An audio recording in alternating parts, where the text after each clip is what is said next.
বাবা, ও বাবা। কি হলো বে? ঘোড়ার বাড়া কপাইলি চুদা, কি হইলো? বাবা, আমি তোমার ছেলে ফুটো গো। সে তো তোর আমি এরের মতো মুখটা দেখেই চিনতে পেরে গেছি তুই আমার শালা ছেলে।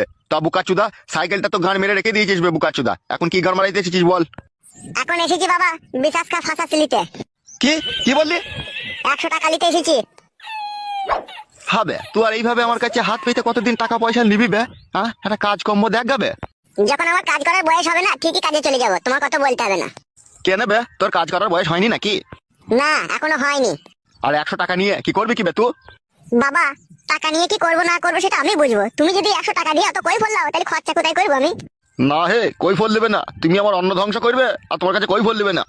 100 টাকাটা দিবে তো দাও, ঠিক আছে? অত কথা বলো না বাড়া। আর যদি আমি তোকে টাকা না দিই তাহলে কি করবি তুই? তোমার এই সাইকেলের ঘাড় মেরে দেবো, অন্যজনকে বিক্রি করে দেবো, তখন বুঝবে। লেবে বোকা চোদা, ধর।